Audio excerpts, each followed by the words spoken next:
Image is a podcast of Redemption Church located in Huntington, West Virginia for the purpose of equipping believers to fully engage culture in a theologically faithful way.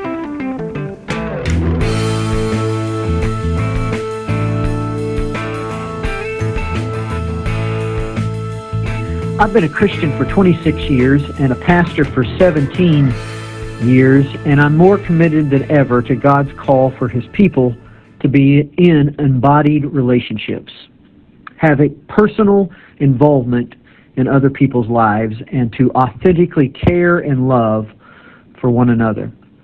Hi, this is Josh Perry from Redemption Church, and I did a 4-week sermon series this past August that challenged us to become absorbed into the function and family of God as participants so that we relate to, work with, and care for others that we know and love. In that series, I mentioned that some of the unhealthy consequences of isolation are to be felt and realized, and that there are essential benefits of close relationships that we should pursue. Well, Dr. Brandon Henderson, longtime member of Redemption Church, has felt led of God to do a deep dive into some of those unhealthy consequences of isolation and benefits of involvement, all in hopes of inviting more and more into the depths of biblical community. Brandon is an assistant professor in the Department of Biomedical Sciences at Marshall University at Joan C. Edwards School of Medicine. Brandon received a degree in chemistry at The Ohio State University. He then received his PhD in pharmacology at Ohio State, then continued his postdoctoral research at Caltech and Yale. But even more impressive, he's a man who loves and follows Jesus, leads his wife and twin boys to do the same, and they also practice what they preach about Christian community here at Redemption Church by serving as key leaders and members of a vibrant and growing small group at our church, in addition to opening up his home and hospitality to those who have as yet chose to follow Jesus. So to supplement the biblical imperative for biblical community, which is God's special revelation, let's also consider here God's general revelation of biology as Brandon leads us through the physical, emotional, and mental variables involved in meaningful relationship. So hi, a quick note from Brandon before the start of the episode. I just wanted to let you know that if you are listening to this in the audio version only, I would encourage you to watch the video that's on YouTube, because we're going to be going over actual clinical data from published reports that is showing evidence of what's happening to health due to social isolation. Full disclosure, it will get kind of nerdy, but I hope that this will be educational, and hopefully it will be useful to our church, and it will be of benefit to you. So thanks for your time. Okay. Hello. So I'm Brandon. So I'm doing a solo podcast today because, this was something I felt like I was kind of, at least convicted to do a little bit as we were going through this past series on Known, Becoming a Family of God. So the Josh's series on, becoming a community, becoming a stronger community, a tighter community. And so, hopefully everyone's got a chance to listen to that sermon series. If you haven't, if you need to get caught up, I would encourage you to do that. Because if you're listening to this podcast, most likely you are a part of our community and an active member, and this impacts all of us. And so just as a very, very brief refresher, when we got to the culmination of this series, Josh ended with basically 3 options. What should we do? First is, we're going to commit. We're going to commit to community. We're going to go to, our GOSCOMs. We're going to meet people, get invested in other people's lives, and let people get invested in us.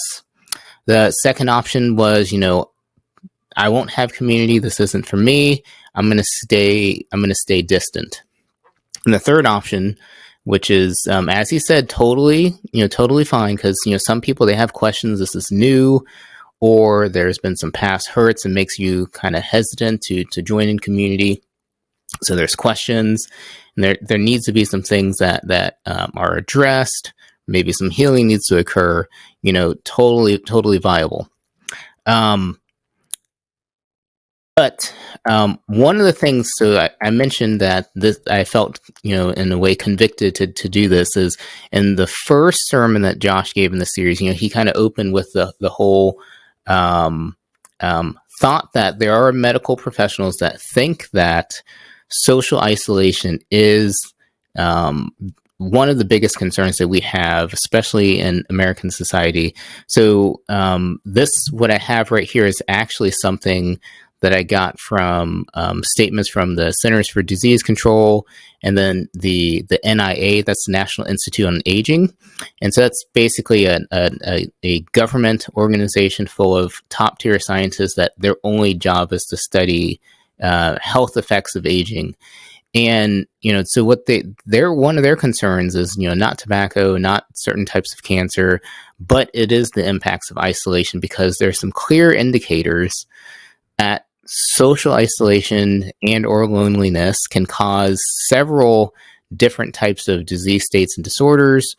This includes cardiovascular disease, diabetes. There's different types of neurodegeneration that are implicated.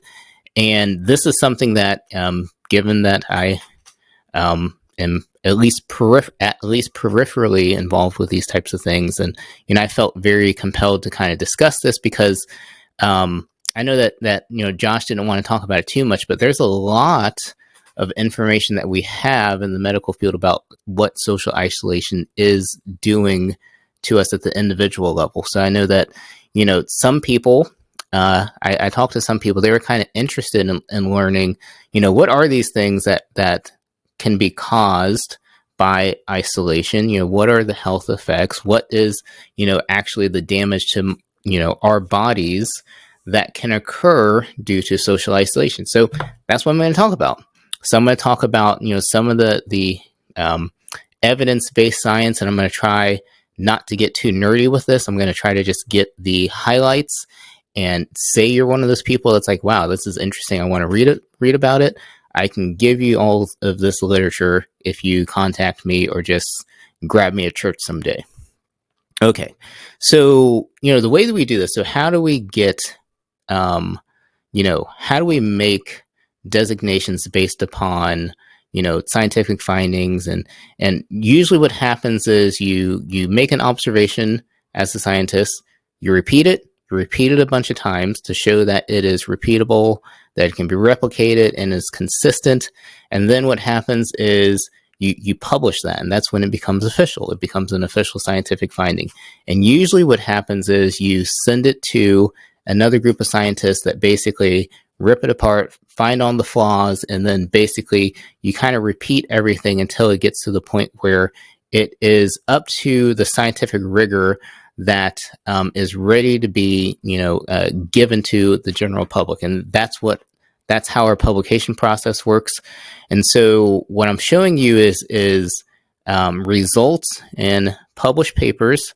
And these are what are called open access, so anybody can get them for free in what we would consider some of the top tier journals. So this is basically a journal called BMC Geriatrics, and basically they cover gerontology, so the science of aging, and anything that is involved in aging. And this particular study is talking about social isolation, social support, and loneliness as predictors for cardiovascular disease and mortality. So basically what this is looking at is, so they did a study where they got a large group of individuals, and this was an Australian study.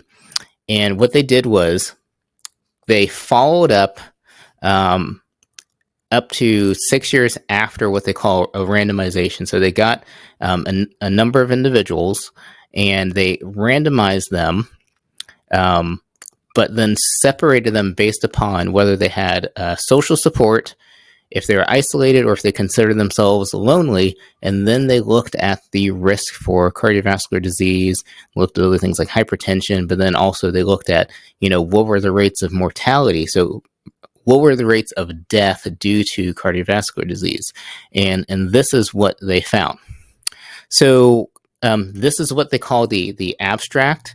So in some journals, they separate it, and so I know nobody wants to read all of this. So here's the the more important stuff that's highlighted. So essentially what they found is the individuals with poor social health were 42% more likely to develop CVD, that's cardiovascular disease.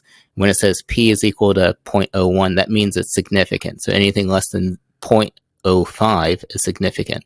So they're twice as likely to die from cardiovascular disease as well. So basically, poor social health, so basically people that aren't socially connected, they're higher risk to develop cardiovascular disease, and they're twice as likely to die from cardiovascular disease. So they also found that social isolation and low social support, so what that means is not just people that are isolated, but people that have, so low social support is classified in this study as they're not necessarily isolated, but they have very few social interactions. So these things were predictors for cardiovascular disease, but not loneliness per se. So this is an important distinguishing mark, because as some of us know, some of us can feel lonely, but we're not socially isolated. And maybe I'm talking to someone that feels that way. And I mean, Josh talked about this. We can be surrounded by people. We have social interactions, but we can still feel lonely. So what this is saying is that the social isolation and low social support were the links to the cardiovascular disease, not necessarily the sensation of loneliness. And the conclusion of this is just that really, I mean, we have to kind of tackle the issue of social isolation. This is, even more pertinent since, post-COVID, there's a lot of people that have kind of, remained, or they've chosen to stay more isolated than they were before. So here's what the data looks like. So I mentioned that they collected individuals and they basically followed them up for 6 years, and they looked at different metrics. So here we're looking at rates of, so if you look at social isolation compared to rates of cardiovascular disease incidence. So what this is it's called a cumulative frequency plot. So essentially they're plotting out the years since they started the study, and then what's the rate that a person may have cardiovascular disease. And this is separated in this blue dashed line. This is the non-isolated individuals. So these are the people that have like a good social health. And then the red is is the isolated group. And so we call this the bloody obvious test. So basically, if there's an obvious difference, then that means something is happening. And what this is showing is that as the point of randomization occurred, as they continued to do the follow-ups, the isolated group had a significant increase in their risk for cardiovascular disease. So people that are data junkies, so some of the people that are in our congregation that are scientists or clinicians, you can see that one of the caveats of the study is the number of people enrolled in the isolated group is much smaller than the non-isolated group. So this is actually showing what we call the N number. So the number of subjects, the number of samples that were enrolled in the study. So basically, part of this is due to fallout. So when you do clinical trials, over time, people are going to fall out. Sadly, one of the confounds that they are open about in the study is that as they got to the 6th year, the final year of the follow-up, because there's an increase in mortality in this study, and we'll get to that in a second, one of the reasons for fallout is because due to deaths due to cardiovascular disease. But that's one of the caveats. So anyways, so social isolated group have an increased risk for cardiovascular disease, and then the ones that are not socially isolated, have less of a risk. So here, this is a separate metric. So over here with social isolation, this is social support. And this is basically, so the person may not be isolated, but they may be getting support. So, this may be a person that is isolated, but they still get, interactions with, maybe their Meals on Wheels, or there's community support, that's the kind of thing. So they're isolated, but they still get support. And they saw that these individuals still had a significant increase in cardiovascular disease. And this was just, and one of the conclusions from this was that even if you're getting social support, it may not be meaningful social support. So you may be getting interactions, but it's not what's kind of like fitting the needs that may be preventing whatever is causing the cardiovascular disease. So here is also the same metric, but compared to fatal cardiovascular disease. And what that means is this isn't just an incident of having cardiovascular disease, but it's also, this individuals that have died due to cardiovascular disease. So really what this means is, so the data is showing that social isolation, poor social health, poor social support, those individuals are at risk for developing cardiovascular disease.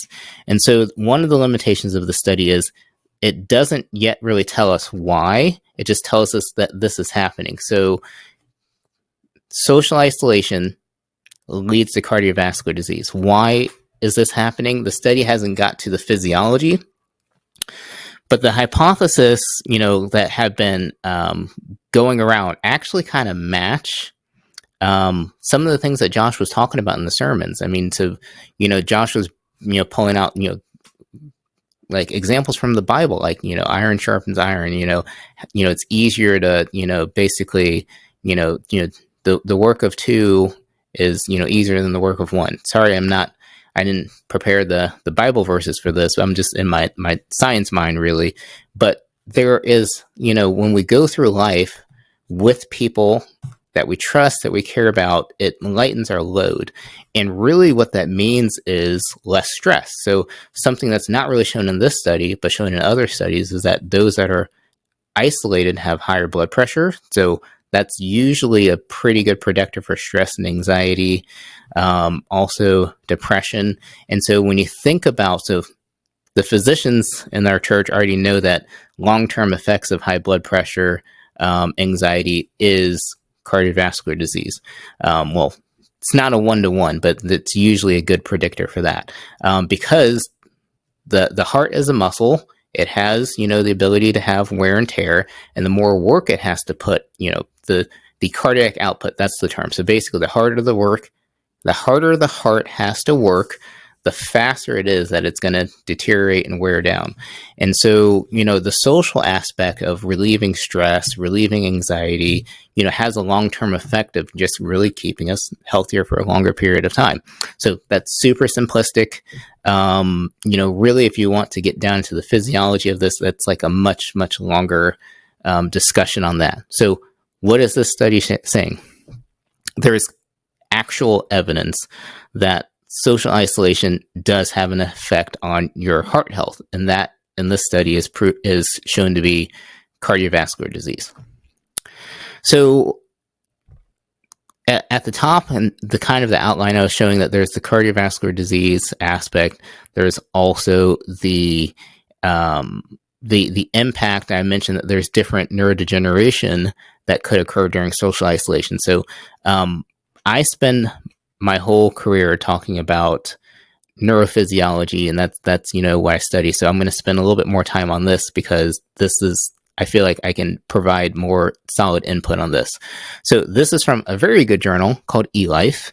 And so here we're going to be talking about some of the results of social isolation on gray matter structure and also cognitive functions. And so this is a large population-based long-term neuroimaging study, which kind of like with the previous study, there's these things called abstract, and this is like the summary. So I'm highlighting some of the important things right here. So what they're finding is that, so social isolation and change in social isolation is associated with smaller volumes of the hippocampus, and clusters of cortical thickness, so reduced cortical thickness. So the hippocampus is an important area for learning and memory. It's also attached to another area of the brain that's important for executive function. So what is that? So basically learning and memory. So you can, you form memories, you store memories, and also like when it comes to executive function, the learning tasks, making different types of decisions. So whether it's like a long-term investment decision, kind of like you need a rapid, fast-paced decision, because the hippocampus is tightly connected with this area called the prefrontal cortex. And so really, if you're having a problem with the hippocampus, you're going to have a problem with those areas. And then they also determine that there's reduced areas in the cortex, and there's specific areas that they'll talk about. And the conclusions that they come to is that, really the most important thing is, just due to social isolation, there's evidence that that social isolation contributes to brain atrophy and cognitive decline. And so this was one of the reasons why this is such a landmark study. All right, so here is a picture of the brain. I know there's very few people that would look at this and know what the heck this is. So basically, if we think of this is what's called a sagittal brain section. So this is basically, if you kind of like turn your head and you're looking at the side, that's what this is.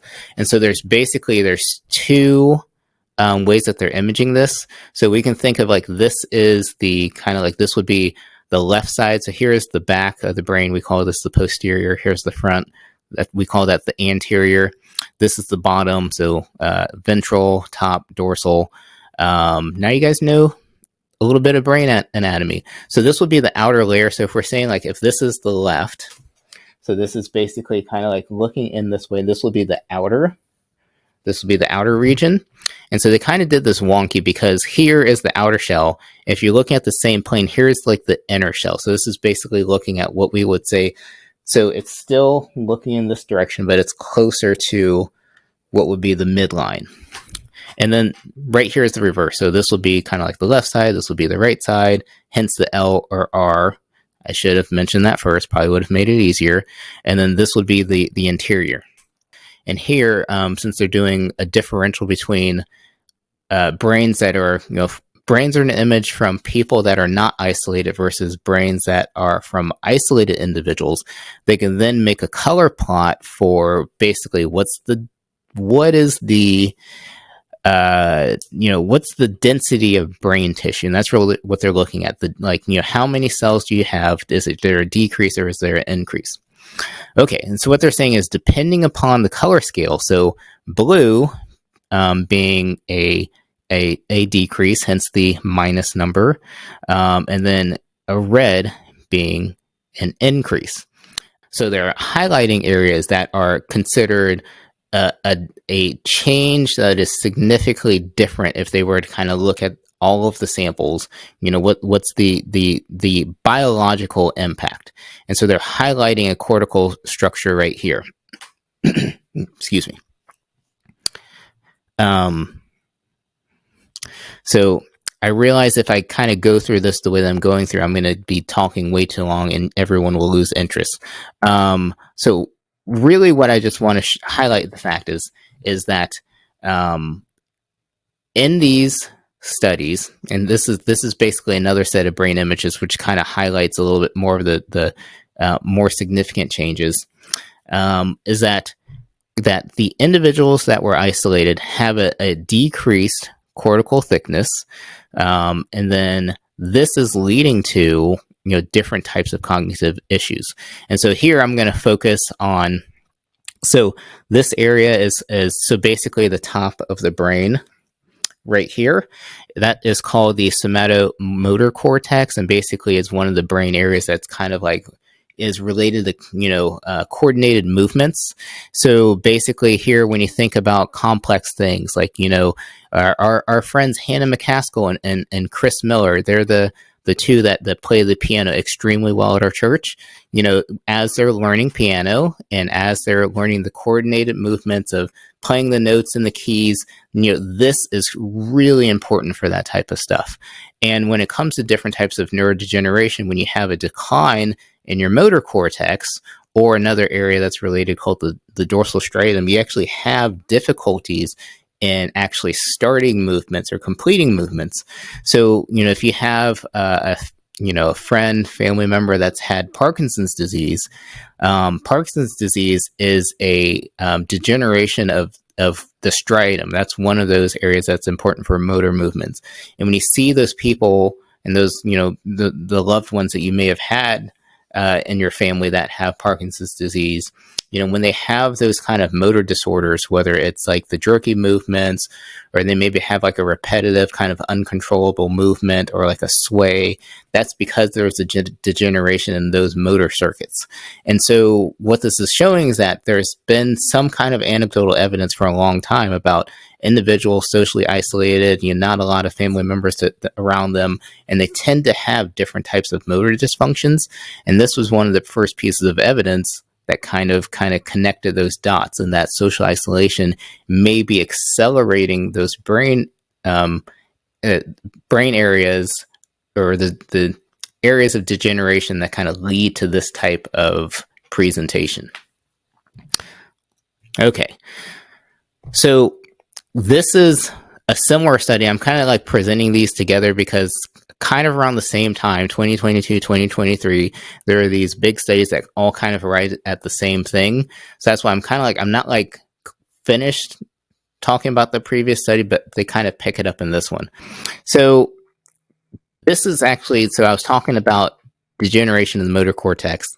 They were showing that in this paper that this is actually more prominent in males. So they looked at social isolation. They looked at the differences between males and females. They didn't do that in the previous study. They just combined the males and females together, and that's a major limitation. So in the neuroscience field, we're finding that there's so many differences between males and females, and it's critical that we have to look at them individually. And that's one of the benefits of this paper. So there is male-specific neural substrates, and what that means is there's male-specific changes in the somatomotor cortex. There's also a male-specific change in the visual system. When they say saliency, that's basically they're talking about a specific type of executive function that is associated with value. So basically, is this thing good? So when you when you have a bite of a cheesecake, oh, that's good. That's this brain area called the nucleus accumbens. And so, basically the saliency is being decreased, and these individuals have something that's called anhedonia. So anhedonia is essentially, think of it as a behavioral state where it's hard to get value. Like that is a clinical, the clinical definition for that would be anhedonia, at least in the field that I'm a part of. And then there's actually some brain areas that kind of control that. So the female specific effects were centered on the dorsomedial prefrontal cortex. That's basically, so the prefrontal cortex is here, and since they say dorsomedial, so it's basically, if you're looking this way, medial would be in the middle, lateral will be on the outside. So it's basically the upper middle part of the prefrontal cortex. So they also are finding that there is connection between living alone, being linked to alcohol and tobacco consumption, higher anxiety, poor sleep quality, and they also saw a significant increase in TV watching. And this is also just streaming, not just, conventional TV. So here, the benefit of this is they did neuroimaging, but then also combined it with behavioral studies. Okay, so here's more brain images. And so basically, I'm just showing this just to kind of highlight the fact that if you are a male or a female, there's different changes that happen in the brain. And so in the previous study, I was highlighting that motor cortex effect. So they found this here, but it only happened in males. And in the females, they actually saw a different effect in a different brain region. And up here, this is just showing that if you were to compare the two, subtract the differences, like this kind of like highlights those differences as well. Almost walked past this. So this brain region that is, so here, before I leave it out, so in the female specific patients that had poor social isolation, they saw changes in the dorsal medial prefrontal cortex. That was in the summary, but what wasn't mentioned was changes in the medial temporal gyrus, and this is the inferior. So basically medial, inferior, basically they're just showing different layers. So This is a area that is important for recognition. So they've shown. So how do we know why some of these brain regions are important for certain things? Well, unfortunately, when individuals have like some sort of brain damage, whether it's a head injury, there's a lesion. By lesion, like basically something happens and that area dies. So think stroke. So when you have a stroke, what causes the stroke is the blood vessel may get occluded, and then you have a region where that area doesn't get oxygen, and neurons are what basically you don't make more neurons. So once you get the neurons in your brain, once they're what we call terminally differentiated, you can't make them again. Not like skin cells. You lose skin cells, you're going to make new skin cells. But the brain, once you lose those cells, they're gone. And so when a stroke happens, that is an area where you're going to have brain damage you don't get back. So stroke studies of this brain area has shown that that's really important for facial recognition of words. So this is also an area that tends to be, degenerated, and different types of there's Alzheimer's. And so what happens is, people may not be able to recognize others. If I had, a stroke and I lost my MTG or ITG, I may not be able to recognize the face of my wife or my kids. I may be able to read words, but not really connect the meaning of, I see, God, like, I may not recognize that is the letters that form the word of God. So that's one of those, that's what that region is important for. And so one of the things that they're showing is that because there's a increase, so remember this study was showing changes that were a decrease, but also an increase in density. Increases may also be bad, and so they're postulating that social isolation in the female population. This may be some of the answers for why there are certain types of isolated individuals that have problem, recognizing certain things, whether it be people they should know or words or symbols, and that's really what the importance of this is. So here, this is another study I'm not going to go into, but it's basically, I just put this here just to show that as time goes on, this is a 2022 study, but as time goes on, we keep finding more and more evidence that social isolation becomes a neurological problem. And part of this was just the impact of the pandemic. There's a lot of people that were like me, that, when friends and family became isolated, we noticed behavioral phenotypes that actually were listed in what we call the DSM. So basically it's a diagnostic manual for different types of social issues, social disorders, psychological issues. And because, we're nerds, we were like, well, let's figure this out. Let's see what's going on. And the result is we're astounded by how much information we're finding just in the brain health aspect. And this is even touching on the cardiovascular effects. And there's honestly, with any of these topics, there can be multiple 3-hour talks about what we're finding social isolation does to health. Really, I just hope that this kind of, well, I don't want it to scare people, but I just want people to kind of have a basis of understanding that we should take this serious. And this is probably why, we're encouraged, as we go through the Bible, we're encouraged to be in community.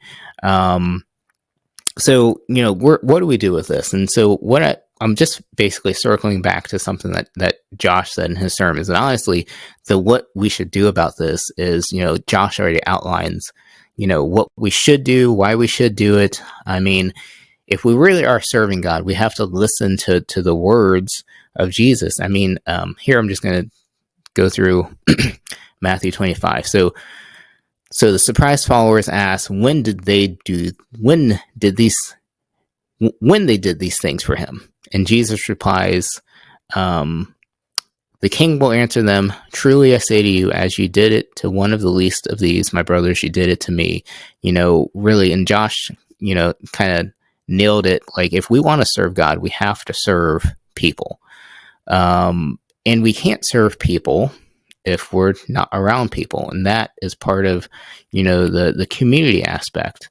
And also, there's the tangible benefit of going through life with people that you love and that love you. And so really, what do we do with this? I would encourage you to go back through Josh's sermons and kind of to listen to, some of the guidance of what's being pointed, to you through scripture. The other thing I would just say is like I said, if you're listening to this, you probably are in community. So maybe this will encourage you to reach out to the people that are on the periphery. Maybe you have some friends. I know I have some friends that are kind of like sort of part of the church, but not really a part of the church, or even people that, aren't a part of the church, but are sort of interested. So, this has kind of made me more interested in reaching out to them. Because, that's what we should do. If you've enjoyed this podcast, you can hear more of Image on iTunes or wherever you get your podcast at, or at redemptionwv.com/image, where you can also find any resources mentioned in our podcast and links to follow us on social media. And you can join the conversation by contacting us with any questions, feedback, or topic suggestions. Also, please rate our podcast and write a review at wherever you get your podcast, and that will help us ensure that this content gets to more people. So, thanks for your time.